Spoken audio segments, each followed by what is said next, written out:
शिवसेनेच्या खासदारांपाठोपाठ आता शिवसेनेचे आमदार सुद्धा भाजपच्या कारभारावर आपली नाराजी व्यक्त करतायत। शिवसेनेचे आमदार तुकाराम काते यांनी जय महाराष्ट्रकडे आपली व्यथा मांडलेली आहे। बघूया त्यांनी नेमकं काय म्हटलंय।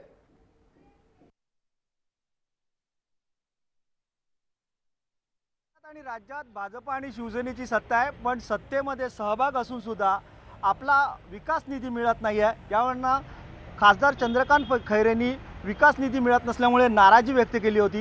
हीच नाराजी राज्यातले शिवसेनेचे आमदारही व्यक्त करतायत। शिवसेनेच्या आमदारांना अद्याप विकास निधी मिळाला नाही आहे। आमच्याबरोबर तुकाराम काते शिवसेनेचे तुर्भेचे आमदार। सर, काय नेमकी नाराजी आहे?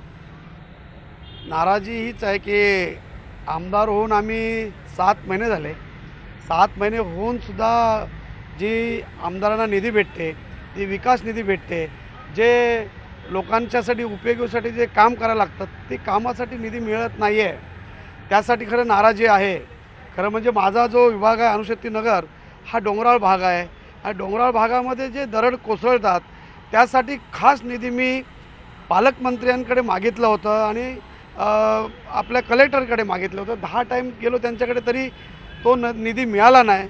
आणि त्यांचं कारण दरड कोसळून कमीत कमी 4 ते 5 महिला आमच्याकडे दरड खाली कोसळून जखमी झाल्या नाही, मेलेल्या आहेत त्या।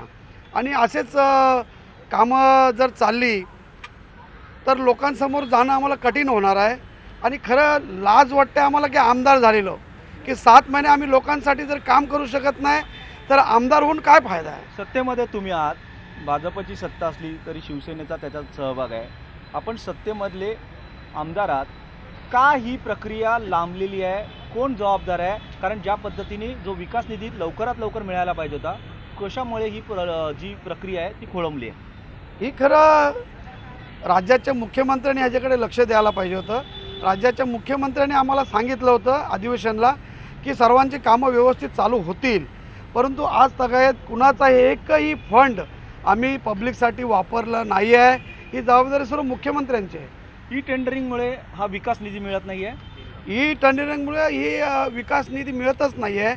पहिले जुने आमदार होते, त्या आमदारांना निधी व्यवस्थित मिळत होता आणि ते बरोबर काम करत होते, परंतु आता नवीन जे आम्ही आमदार आहेत त्या आमदारांची गळचेपी करून टाकलेली आहे खरं मुख्यमंत्र्यांनी की त्यांना कसं काम करायचं। आज आम्ही नवीन आमदार आहोत, नवीन आमदारांनी काय काम करायला पाहिजे हे लोक खरं हे करतायत, वाट बघतात की काम करायला पाहिजे। आम्ही नवीन आमदार निवडून दिलेले आहेत आणि नवीन आमदारांनी काम करायला पाहिजे, परंतु ह्या मुख्यमंत्र्यांनी पूर्ण आमचे आमदार आहेत त्या आमदारांची सर्वांची खरं वाट लावलेली आहे। शिवसेनेच्या आमदारांची सगळ्यांची नाराजी आहे। सर्वच आमदारांची, सर्वच शिवसेनेचे असे नाही, त्यांच्या बीजेपीच्या आमदारांची सुद्धा नाराजी आहे, काँग्रेसच्या आमदारांची नाराजी आहे, भाजपच्या नाराजी, सर्वांची म्हणजे शिवसेनेचे सुद्धा आमदारांची नाराजी आहे। एकीकडे कंत्राट विदाऊट ई टेंडरिंग शिवाय मंजूर होतात, पण आमदाराला विकास निधी मिळताना ई टेंडरिंग लावली जाते। काय शोकांतिक आहे? हे शोकांतिक आहे। खरं आमदारांना लोकांच्या अपेक्षा वाढलेल्या आहेत ह्या सरकारकडून, परंतु सरकारने ते न करता ज्याने त्यांनी ई टेंडर न करता कामं केलेली आहेत, परंतु आम्ही नवीन जे आमदार आहेत त्या नवीन आमदारांना लवकरात लवकर निधी ह्या सरकारने द्यायला पाहिजे।